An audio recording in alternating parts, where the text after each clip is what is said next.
Welcome to Inkwell Spoken Presents Common Genius, Uncommon Destiny. I'm your host, Reggie Key, and today I have with me my guest, Andrew Gordon. Andrew, thanks for coming on the show, man. No problem, Reggie. Thanks for having me, man. Yeah. Now, I'm gonna address the elephant in the room really quickly. You've seen Okay. this before. You've walked through this. You've kind of seen a mutual friend of ours, my neighbor, go through this. And so some of your answers I know are going to kind of be tainted a little bit, but it's okay. I still want you to give your genuine first response. And I'll talk a little bit about how exposure actually helps with the content that I'm talking about, which is your own personal genius and your own branding of genius and that potential that's on the inside of you. That sound cool? Yeah, that works for me, man. All right, cool. So that being said, Andrew, my first question to you is this. Do you consider yourself to be a genius? If I'm being humble, I do not consider myself a genius, but at the same time, I feel like everybody has capability to have their own personal sense of genius inside of them, depending on what they're doing with their life, or if they're creative, or if they're a scholar, or if they like research anything, whatever someone has in their book of talents or their gifts that they have. I think that when people follow that path on their gifts and their talents, they can turn themselves into a genius. And me personally, I just recently left a career path that I was on for 7+ years in order to follow my creative path. And that I think will help me kind of develop into maybe some sort of genius artistically or creatively, or scholarly, or all the above in general. But right now, no, I wouldn't consider myself a genius, but I think anybody Okay. has the potential to be a genius. And that's really what I'm getting at with this whole interview series is that the potential is there. And we have to, in order for you to get on that path, the genius isn't actually the end result of that path. It's actually, I'm saying it's at the beginning and all throughout it.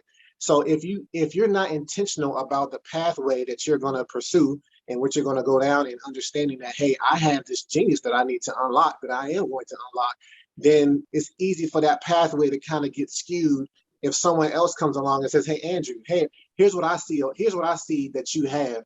And they might not know you from Adam, or they might know you very well. But at the end of the day, nobody can tell you your genius the way you can. Right. Oftentimes, people may begin to tell you what your genius is, and they may see something that's truly there, but without the true insight that you should have for yourself, it's very possible that they could get it wrong. And we're very good at, as a people, we're very good at putting labels on people and things. But most of the time, We're Right. not even doing it for that person's benefit. We're doing it for our own benefit. Right. For ourselves. Exactly. Yeah, that's called stereotyping, right? And so Right. sometimes, Andrew, somebody may look at you and put a stereotype on you to make sense of the world that's around them. And if Right. that stereotype is wrong, but you don't know first and foremost, outside of your name being Andrew Gordon, that Andrew Gordon is a genius, and somebody else comes on and puts a label on you that's not helping to promote that brand that you have. If you don't know who you are, you may accept it. You may be like, well, doggone it, I don't know who I am and what I am. So maybe I am what this person is saying. And then at the very least, you're going to waste time pursuing something that's not what you're meant to do. Or at the very worst, you're never going to tap into that genius potential that's on the inside of you. Right. Right. Right. Could turn out to be a negative if someone puts the wrong label on you. Hey man, as a black man in America, I've had plenty of negative, incorrect labels put on me. And they Yep. sound good though. Like, somebody will look at, you've met me once, right? Somebody will look at me and, when I was going to college, I was like, hey, I'm here on a scholarship. They're like, oh, you play football, huh? Nah, actually, my scholarship is academic and I'm studying computer engineering. And they're like, oh, Right. I'm like, mouth up. Yeah, Let me exactly. just Exactly. shift your paradigm real quick. Like all Exactly. men of my stature and of my shade of brown in college are in there, not just for sports, but for other merits as well. And so, even when I was a kid, I was little and wasn't athletic at all. All I had was my academics, and people could have put me in a box then. I just wouldn't let them, Hmm. right?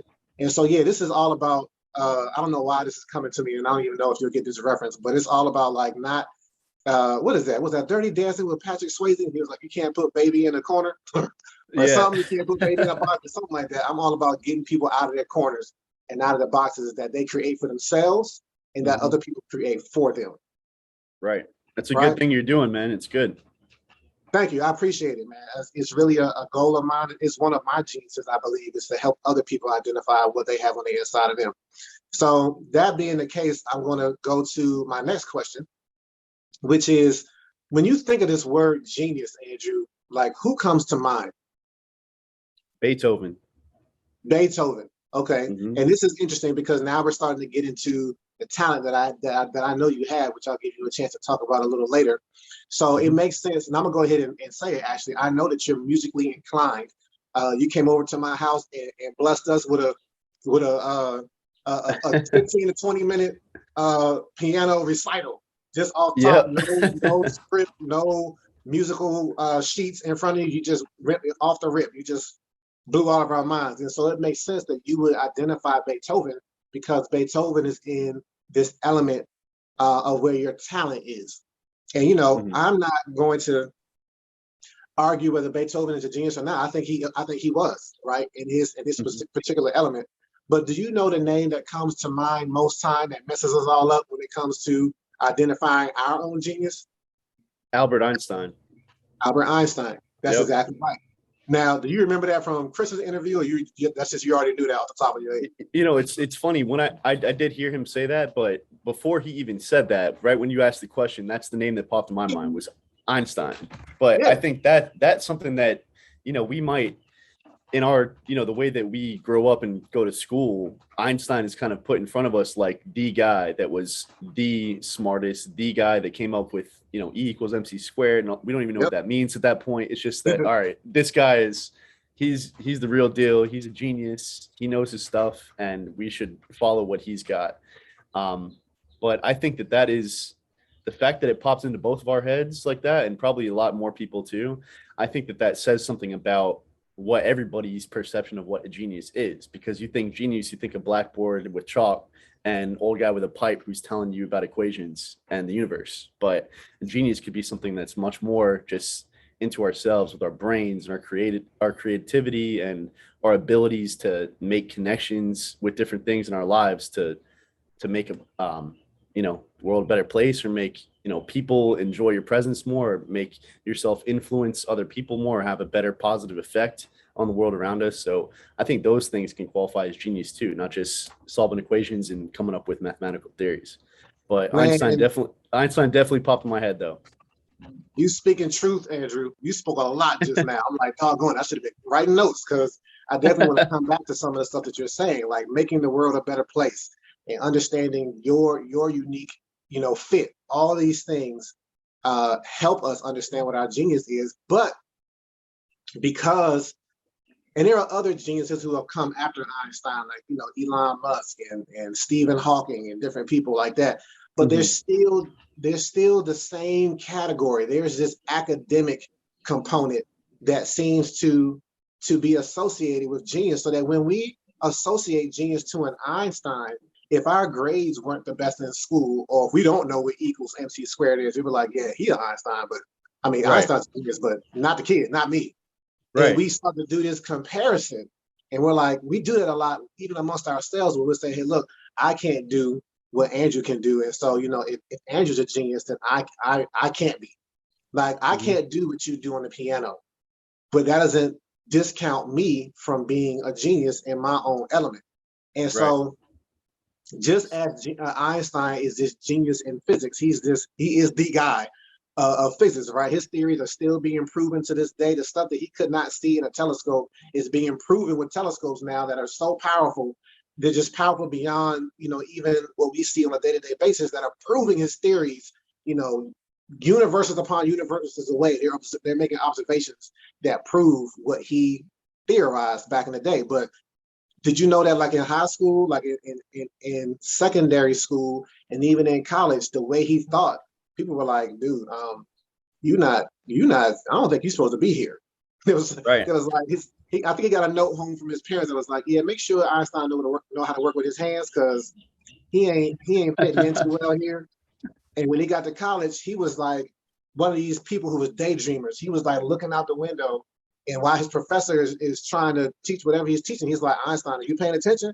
But what this dude was looking at, he was imagining what would it be like if I were to ride a light, a light of a ray of light from the sun to the earth. What would that look like?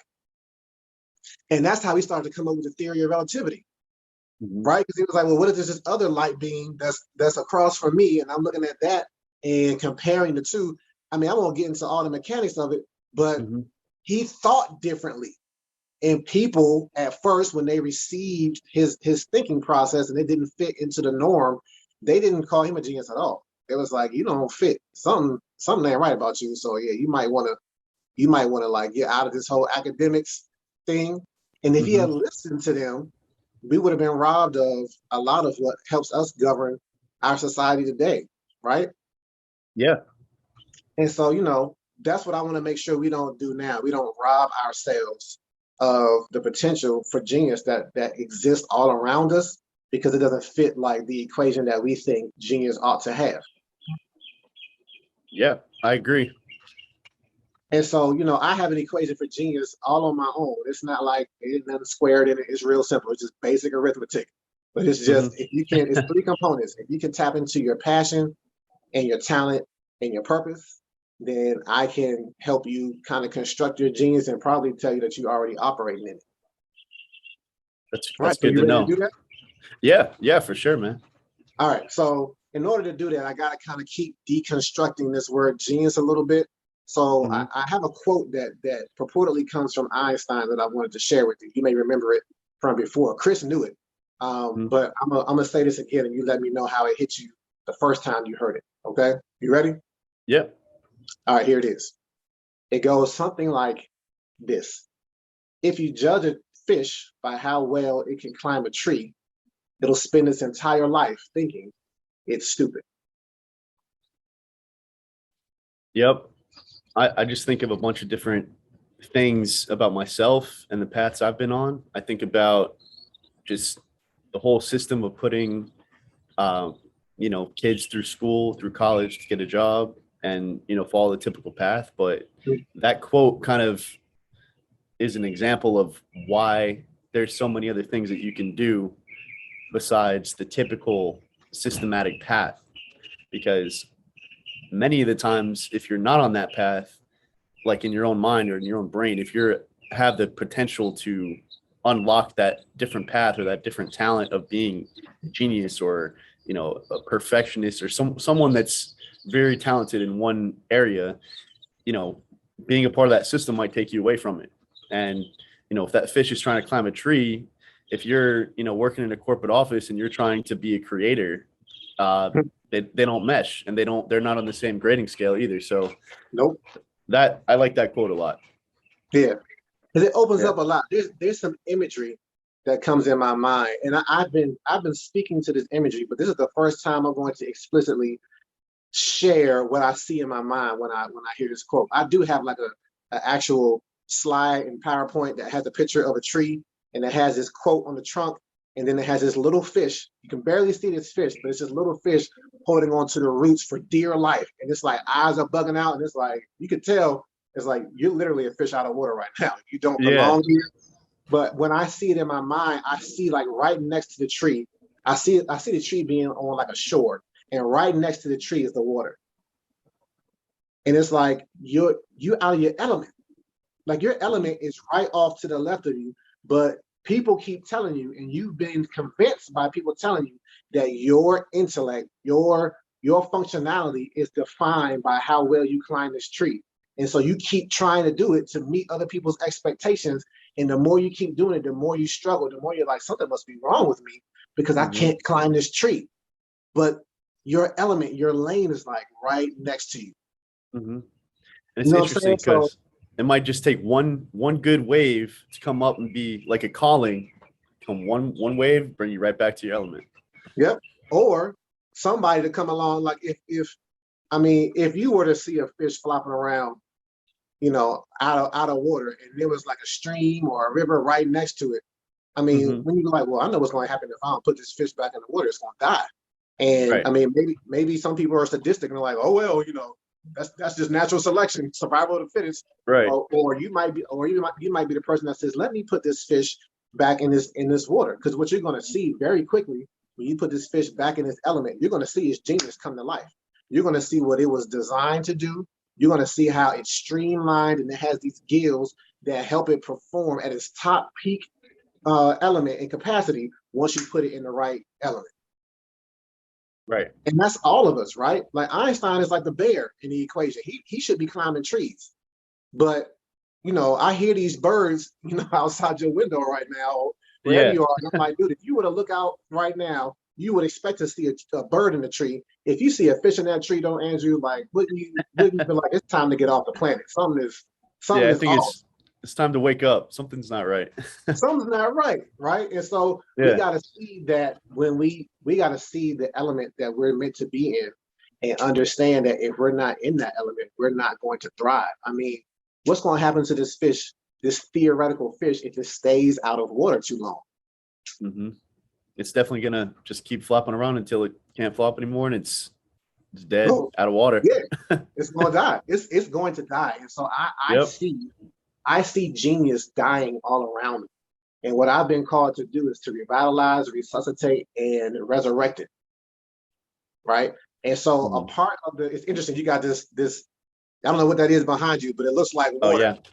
yeah. Yep. It's water. It's a mural of fish. Yeah. It's a mural of, well, look at that. Andrew came prepared with a mural. That's what I'm talking about. So I want to help you find your element, though I think you're already in it. But I'm gonna add an extra dimension to it. So I'm gonna go to the first component of the genius equation, which is the very thing that should probably help you find your element. All right. Your talent is musicianship. You are a pianist. Yes. And you Yes. probably play some other instruments. That's your talent. That's unequivocal. Nobody can really, all somebody got to do is be around you and some keys for 5 minutes, and they're gonna know like that's your talent. But Right. what I want to focus on right now is, like I said, the first part of this equation is passion. And so before I get a chance to explain how passion fits into this equation in kind of a unique way, tell me what your passion is.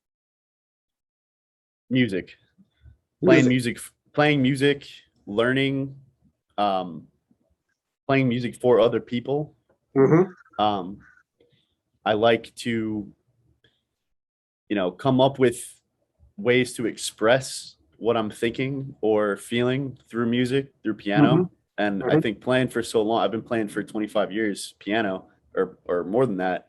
And, in the past couple years or few years or so, when I've really tried to tap into learning and really expressing through piano, it's helped me to kind of become passionate about what I'm actually playing, to the point where instead of taking the time to figure out how to play or what I'm doing with my hands, it's more about what am I trying to project with the sound to other people, or what am I trying to express in a certain song if I'm improvising or playing something off the head.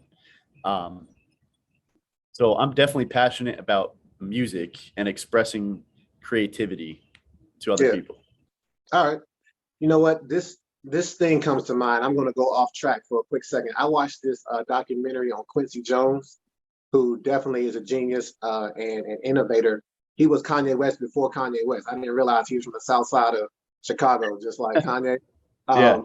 If you just follow his career and how many lives and how much he was able to impact the music industry and the production industry and music and movies and all that type of stuff, he definitely had a talent. But I didn't see his genius begin to come to light until he began to do some more philanthropic type work and use his platform to bring attention to some causes that were near and dear to his heart.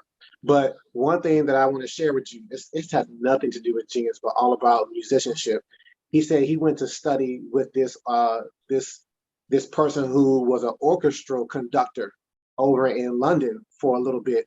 And he said that she told him something that changed his life and really opened up his mind. She was like, we've been, for as long as music has been around and as long as we've been, writing music as a species, as humankind, she said that, isn't it amazing that everything that we create centers around the same 12 notes? And so I just thought I would share that with you. I don't know why it came into my mind.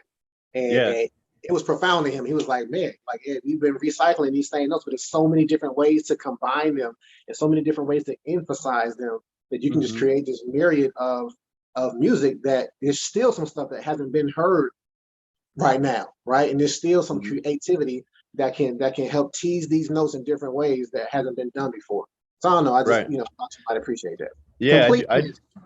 I do appreciate that. That's a good thing. And what that makes me think of too is even metaphorically speaking, if you've got 12 note, everybody's kind of given 12 notes in life, and it's a matter of what you do with what's given to you to make it what it's got to be or what is going to be good for you.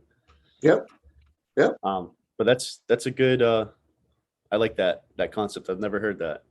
Yeah. And Um, even with these, I mean, maybe this does fit because even with these 12 notes, there's so many different genres of music that can come from that none of it sounds the same and it's not meant to.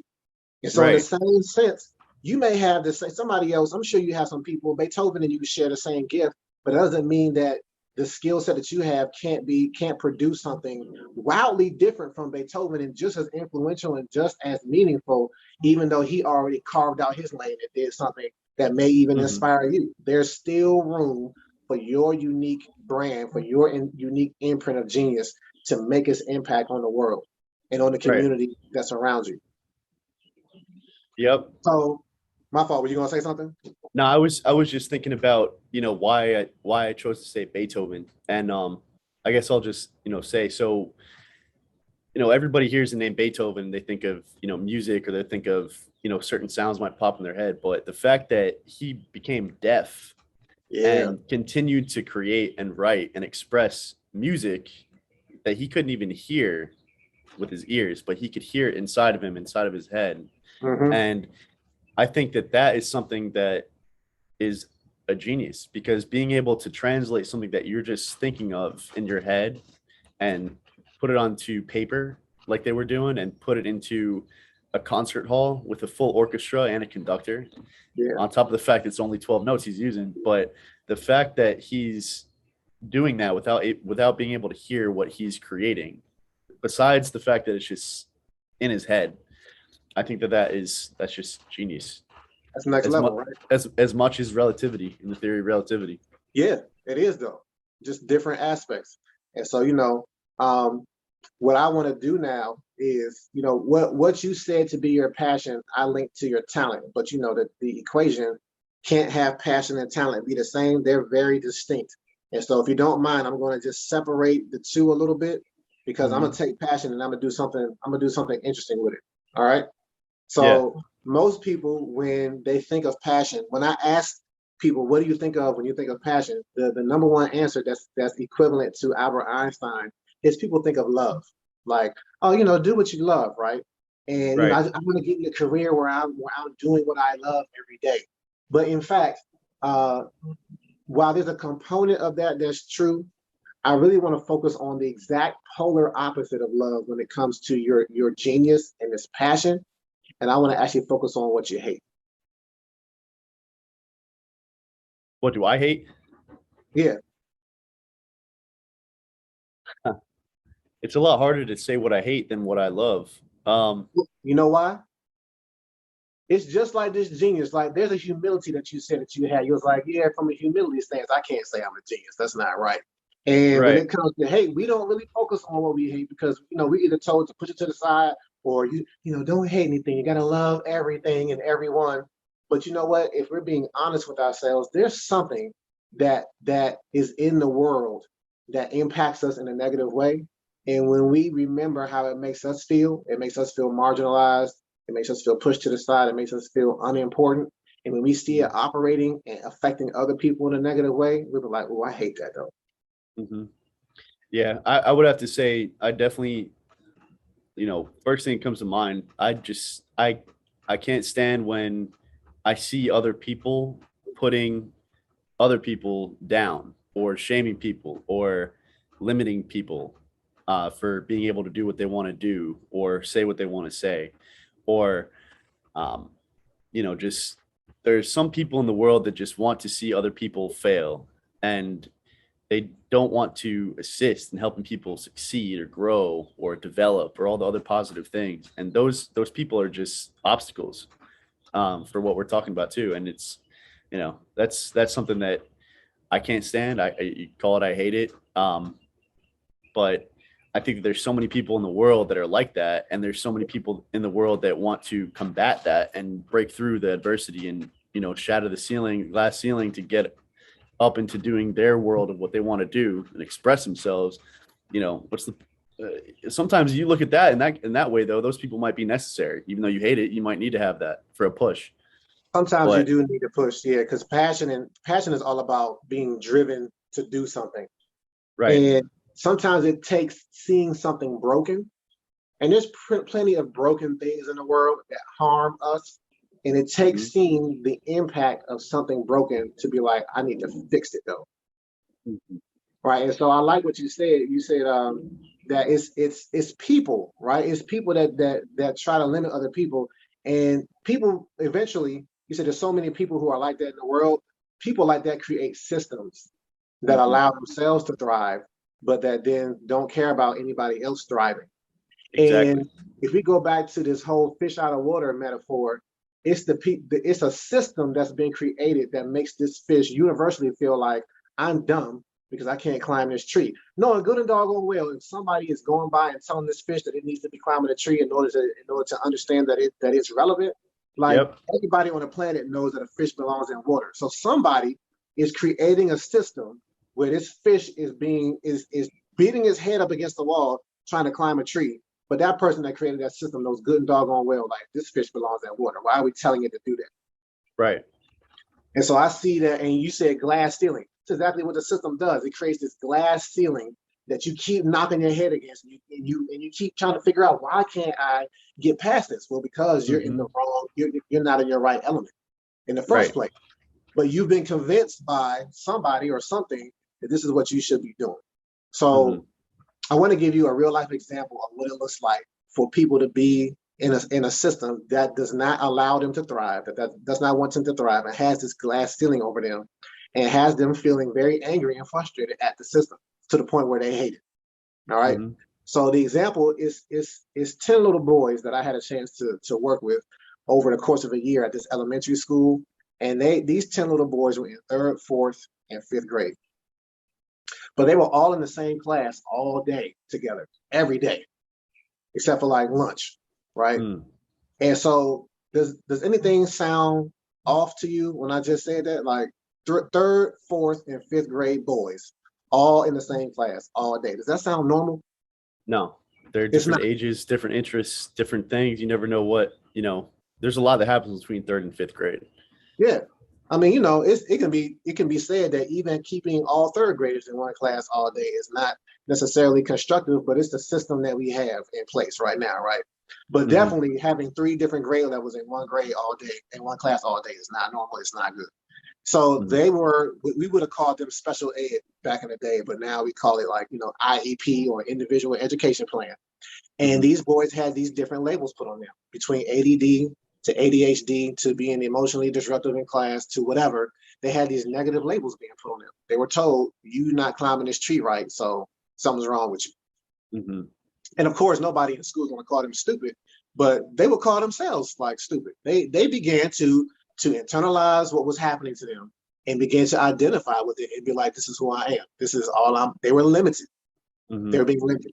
And so I tried to come in and let them know that they were geniuses, and they did not receive it well, Andrew. I'm just like, hey, let me holler at you guys for a little bit. I said, hey, look, each of you is a genius. Did y'all know that? And it was like, who are you talking to? Like they got instantly offended. They would roast one another Wow. all day and call each other waterhead and all that type of stuff. But when I called them something positive and affirmed them, they were like, their first reaction was to buck back at it, like, man, do you know why we're here? Like, why stop playing with us? Why are you calling us a genius? And I said, Right. all right, that's fine. But I said, let me get y'all to really talk. I was like, because I know I can ask this question universally whatever school I go into, and I'll get people to talk to me real fast. The teachers will start to sweat. But when I ask this one question, I know I'm gonna get some responses from my audience, right? So I said, all Mm. right, why don't y'all tell me what you hate then? Let's move. That's all right. Y'all don't think you're a genius, fine. Tell me what you hate. And these 10 little boys that can never agree on anything, what to play with, who played with it, when to go out, whatever, can never agree on anything. All of them told me that they hated the same thing. And there was a system that was making them feel marginalized. What is that system? That third, fourth, and fifth grade IEP or special ed program that they were put in. What system is implementing this IEP, this special ed system? I say system and system. What system is generating this class that has them all feeling like, okay, I don't belong here? Like the school system, or the school system. Yeah. So they was like, we hate school, Mr. Key. Now what? Oh, we hate school. I got you. Yeah, their answer was, we hate school, all of them. And you know, they was looking at me like, what you gonna do with that? Like, yeah. Now what? You messed. And I was like, you know what? I'm glad you said that, because if you follow the logic of what I'm saying and how you were put on this planet to address something that's broken, and the way that you address it, the way that you figure out what it is that you're meant to address is by focusing on what you hate, because you're meant to actually fix it. I said, if you follow that logic, then each of you are future educators. And they was, oh, just like, look away, don't can I go off camera? And it's like, what are you saying right now? And they got real. I said, no, why y'all backing away and getting quiet now? Like, what's up? I said, let me prove this to you. So I was like, all right. I told them, I was like, there are like 8 different learning styles. And I said, at most, schools only really teach from 3: auditory, visual, and then the left brain logical thinking process. That's not, the right brain is creative. The left brain is logic. That's where everybody likes, people that like math and things like that. Right. And I'm like, yeah, but if you don't speak one of these 3 main languages that the school is teaching you from, you're gonna feel like I don't belong. Like this is literally, I'm getting lost in translation. What you're saying makes no sense to me, because it's 2 different languages and they're not being reached. So all this information they're supposed to be gathering and processing, they can't process it because it's not in their learning style. Mm-hmm. But I said, hey, if you can figure out what your learning style is, and most of them were probably either kinesthetic, which means they have to be moving around, exploratory or expeditionary, which means that they have to like get their hands on something. But what happens when they get their hands on something? Keep your hands to yourself. Stop touching stuff, right? Right.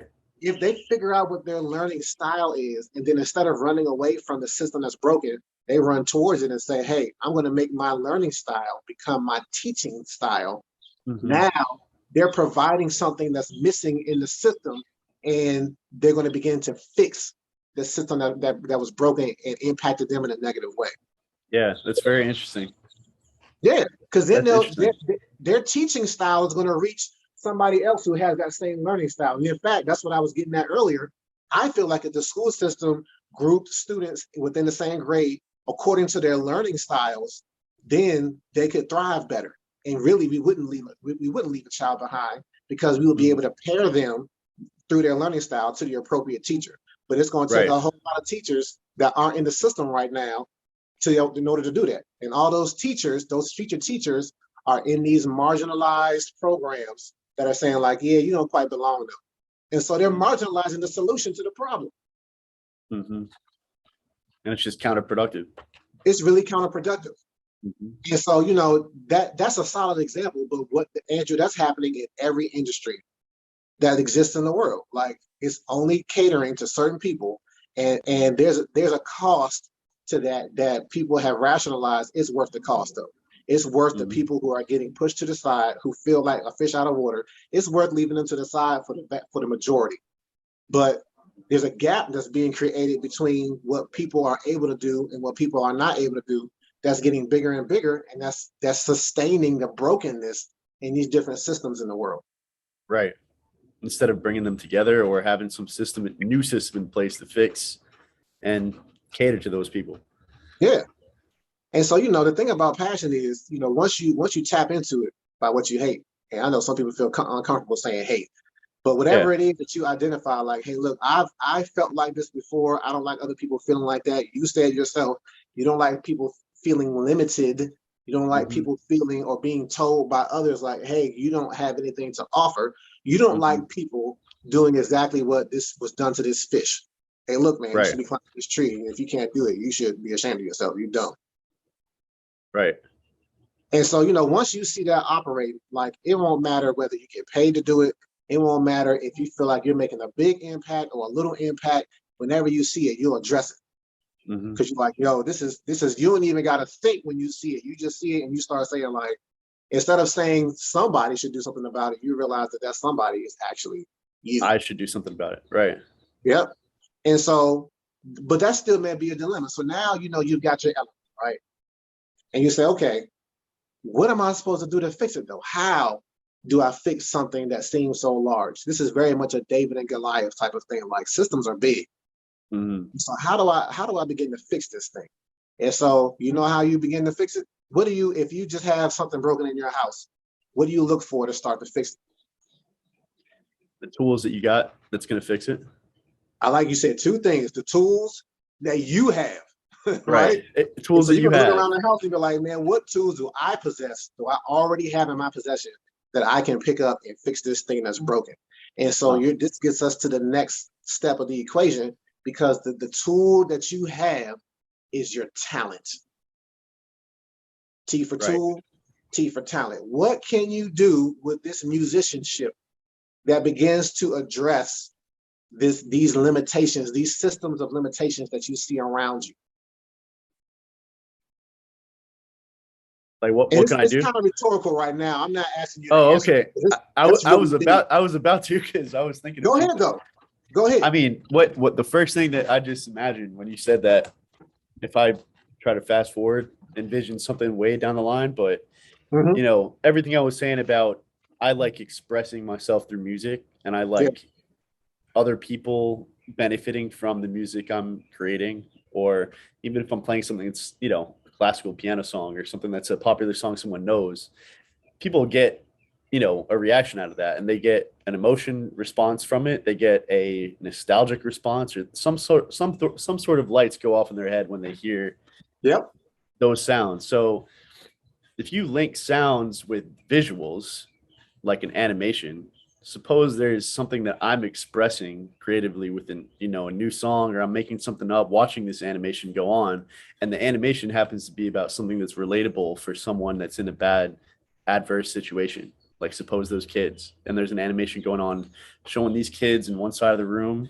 they got other kids in the other side of the room that are getting snacks and doing all these fun things, and then there's other kids in the room that are just stuck at the table and they all look sad, and there's some music going on that kind of shows that change, and everybody coming together, and the music going from a dark to a light place, or something that's just on key with what you're seeing. Enough people watch that, or maybe even kids watch that in schools, they'll look at that and they'll get a response from the music because it'll make them feel a certain way.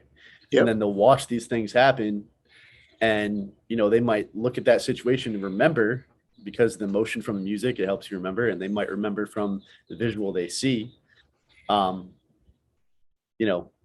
It might just have some sort of subconscious influence on them, that's a goal to reach, is having people together, not marginalized.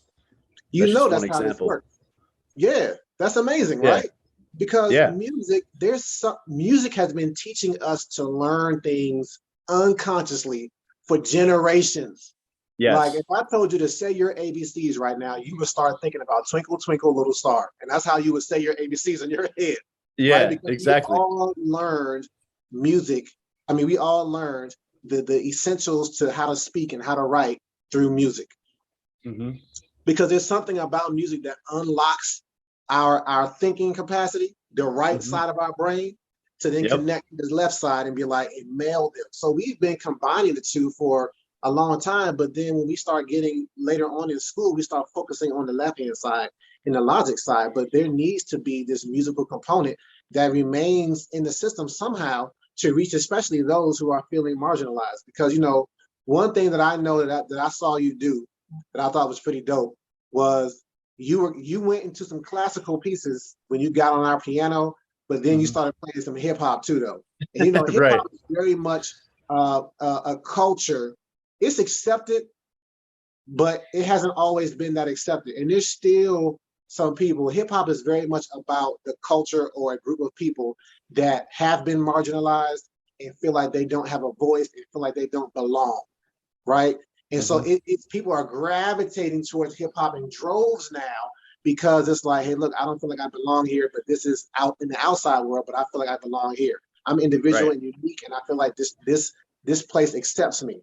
And so when you can go from something classical and then blend it into, hip hop or whatever genre of music that you have access to, as you begin to like freestyle and put these things together, you're going to take somebody from a place of, I don't know nothing about classical music, and then you're going to link it to, that's hip hop though. I understood what that was. I know that, I know that melody. And then bring them from, you know, this place of not belonging to this place of belonging so fluidly though, with your music, with your musicianship. And then like I like what you said about putting a visual component to it. You can reach children in mass doing that, right? I have a friend who went through this interview process, and she said, hey, look, she said, I had a teacher that showed me one time, and she helped me. She said, hey, look, just make up some chords when you're trying to memorize something. Just make up some chords and then match the information to the chords, just like sing it or whatever. And she was like, that's how I study for finals now. And she was like, you know what? When she went through this Genius interview, she was like, I'm gonna start teaching other people how to do that, other little kids, because she's working with like young kids now. And she's like, I'm gonna start doing that. And she's gonna do it with adults too, to help them memorize scriptures. Like, man, just come up with some chords, or she'll come up with the chords for them to help them get information on the inside of them so that they don't lose it. Because jingles do that to us all the time, right? You start singing stuff, like, man, I need to fix my plumbing. There's some plumbing jingle coming to mind. You're like, I got the number right here. It's already locked in. Right. Or 411 pain. You hear the song in your head from the radio. If you get in a car accident or anything like that, I mean, at least for me, I hear that on Pandora all the time. I know the song. So it's like, you know, to call 411 pain. That is very intentional. And so just to use that intentionality, I mean, you know, getting to the last part of the equation, your purpose, Andrew, in life is to identify what tool do you already have? What's your talent? And you may have several. And then say, okay, I'm gonna pick up this tool and address the thing that I hate in my passion. And if you can do that, when you do that, you'll be tapping into your genius. And the genius begins with you understanding what you have. And then genius is about sharing, about then looking towards others and saying, who can I help with this? Who can I expose this to? Because, you know, we talked earlier on, I said that it's okay that you were exposed to this process through listening to Chris's interview, but exposure is good because exposure is about sharing information so that no one person has a clutch on it or has a vibe on it, like nobody else can get this but me. That's not how genius works. Genius wants to spread information and spread knowledge and spread just taking off of limitations. So, you know, I have like one more example that talks about the exposure. That's why I say, like, it's okay that you heard some of this before. Because some of your answers were spot on. And it's okay because a lot of times somebody that is deemed to be a genius is just about the exposure that they had. Like, you answered some questions better than some of my other guests, but it's because you have been exposed to the components of this before. So you were able to say some things that was spot on, and that's okay, right? So here's the story. I was probably in like 4th grade, 5th grade actually, because I got moved from a private school to a public school, and I got mercilessly teased when I got into public school because, you know, I was smart. I didn't care. I was just, you know, I answered questions. I dressed a little differently. I had creases in my jeans and my shirt was tucked in because, you know, private school, you know, I only knew one thing. So they would tease me mercilessly, just bully me, right? But after a while, you know, I kind of gained some of their trust and friendship or whatever. But I remember one time, we were playing some trivia game. I think it might have been around Christmas or whatever. And one of the questions was, hey, what song is played for New Year's? And I looked around and nobody raised their hand. And I was like, Auld Lang Syne? And people was like, who is this dude? Like, how do you know this? And they were like, you're a genius. And I'm like, nope. I was like, no, I'm not. Because first of all, if I accept that, y'all gonna probably start, you know, beating me up again, right? I'm like, I said, let me explain to you how I know this. So in my house, we had like our doorbell was a chime, and it was a programmable, like a little programmable system that we had. And so A through Z, there were different tunes for whatever, right? 26 different tunes you can put to your doorbell. Nobody cared about this thing but me. I was fascinated by it. And so I would go through and I'd be like, what tune is this? I don't know this title. And I would just play them. And so, you know, I'm getting near the end and I saw this one tune. It was like Auld Lang Syne. I'm like, what in the world is that? But I hit the button and I heard the song, and I was like, "That's New Year's. I know what that is." And so, just like that, I just remembered it, right? And Yeah. so, when it was triggered in me later on, I knew the information, not because I was born knowing Auld Lang Syne, right? But because I had been exposed to it. Right. And so, there is, if somebody's going to call you genius, you got to realize that it's about your exposure, and it's about understanding that though you've been exposed to something, our duty is to expose others the way we've been exposed, just to share the information. Yeah. I actually have a similar experience, something like that, but for the same concept. I was doing community service one time when I was in college, Mm-hmm. and there was, we were outside, we were, helping people with their lawns and weed whacking and stuff like that. And the group leader we were with, he said something to another guy that was kind of on my group. He said, "Oh, like go buy the spigot and get some water." And the guy was like, "What's a spigot? What is that? I never heard of that." Yeah. And then, the leader was like, "Well, anybody know what a spigot is?" He's like, "Drew, you know what a spigot is?" I was spigot. Yeah, it's like a fountain, like for a water fountain or something, like where it comes out of. He's like, "See, Drew, he's been exposed to that. He's been around all types of people. He knows what a spigot is." And the other guy, he was like, "Well, I don't know that. How am I supposed to know that?" And then he kind of put back on himself, like, doubt or that he didn't Yeah. know it. But in reality, it's just because I remembered it from the movie Holes or the book Holes. He's like, "Oh, there's a water spigot over there," Yeah. and that's how I remembered it. But it's similar, I think, to that. In that one instance where he realized that you knew something that he didn't know, he felt like a fish out of water, right? Right. But Right. you let him know it's okay. Like, hey, look, it's not anything special. It was from a movie, right? Right. And so Exactly. it should be our job to make sure that people, and when I say our, I'm talking about everybody, to understand, hey, look, I have something unique that's genius, but that doesn't mean that I can lord it over somebody else and make them feel less than. If anything, me tapping into my genius should allow you to feel like, well, shoot, what am I good at? Because Right. one of my guests said, hey, look, it's about zeros and nines. Genius does not mean that you know everything about every day. Like that gets into conceit, and that gets into like just this prideful type of place. You got to know that there are some things that are not your lane, some things that are not your Hmm. element. Those are your zeros. But the Yep. places that are your elements for you, musicianship, those are like your nines. My friend was like, never rate yourself at a 10 because you'll start to get kind of big headed and thinking that you can't learn anything else in that area. So he's like, hey, look, and whatever I know that I do well, I always rate myself at a 9 so that I know there's always that next tier, that next level that I can get to. Right. There's something more I can do to improve. Yeah, and that keeps your hubris low. That keeps your humility high. Like, nope, I'm not the best at this, but I can continue to improve. And Right. so, Drew, I like what you're able to see. I mean, this is a puzzle, but you were able to start to put it together pretty quickly. But just know that I know you probably have multiple talents. If you really think about it, there's probably multiple things that you hate, which means you have multiple passions as well, which means then that you have multiple geniuses to contribute to the world. It just may take some time to kind of sort them out and see what links and what matches together. Right.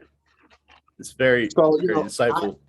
yeah, I appreciate it, man. Like I know you told me before we got started, and this I want you to talk about this just briefly, that you do some teaching with your skills, your talent, correct? Yes. Yeah. I just recently started. So, Okay. so, so basically, aside from music, I'm an engineer. So I went to school and I was on that path of, go to college, get a job, work in the industry, get promoted, retire and die. I saw that path for me. And once it got to a point where I felt like I accomplished what I wanted to accomplish in sales and with engineering in that industry, I had like a sense of the fact that I needed to be doing something different to explore my creativity and pursue my talents. And I decided to leave the path I was on, leave the job, and take a different direction to just focus on music, playing music, Mhm. learning different recording tools in the studio, and potentially teaching. Okay. And I've taught in the past in college. I used to teach some lessons, but now, as soon as I, was starting on this path of focusing on creativity, someone asked me because they knew I played piano if I could teach their daughter. piano lessons. So I said, of course, yeah, sure, no problem. I'll teach her. And once that happened, I taught one lesson, then I was referred to someone else. Then once that happened, it just kind of cascaded down. I'm teaching kids, I'm teaching their grandparents, I'm teaching everybody in the house. So, I'm starting to do this Nice. path.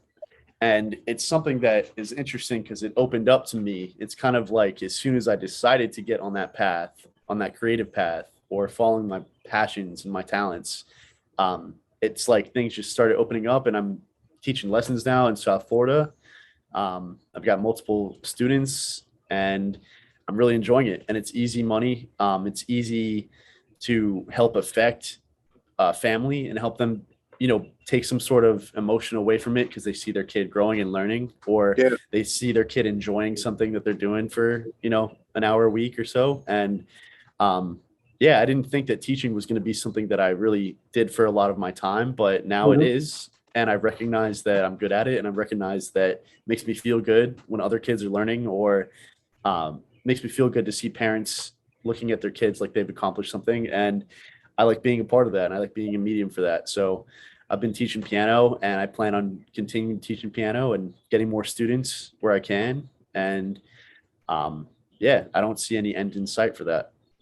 What's the name of your tutoring or your Um, to be honest, right now I don't have a name for it. okay. I do have a like a social media page I created called Keys by Drew, and that's where I've been kind of posting some videos, telling people to go check it out just so they Yeah. can see that I know how to play piano if they want me to teach their kids and things like that.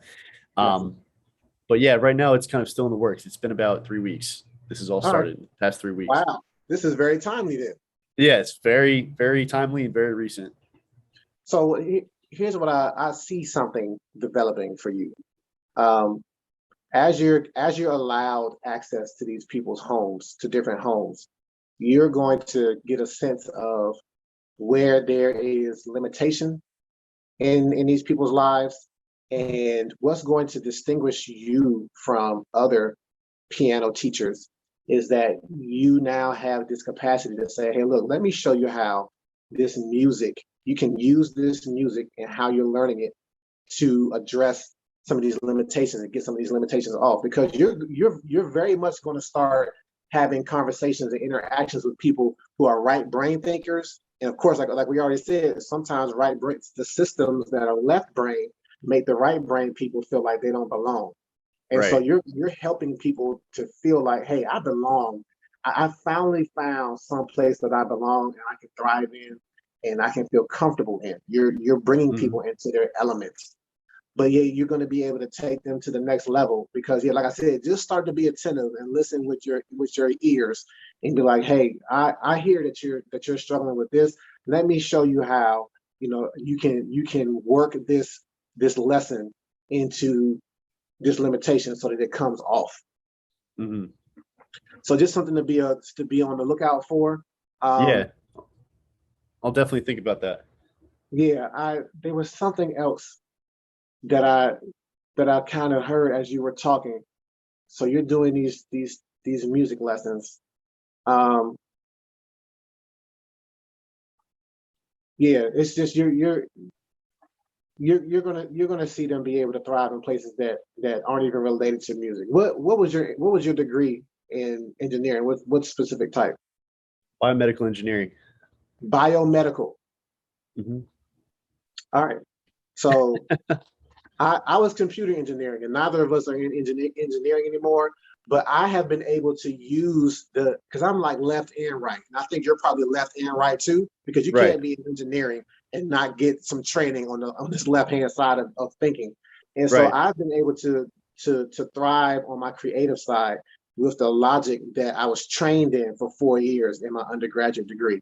And so I Mhm. see that very much being the same thing for you. There's some tools that you picked up in biomedical engineering that are going to allow you to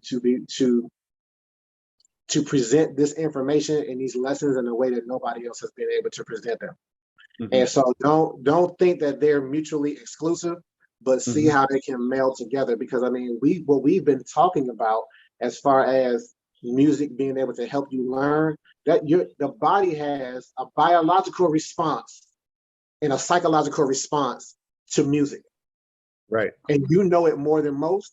And so it's going to be interesting to see how you're able to get those two things to melt together and do it intentionally to help get those limits off of people. Right.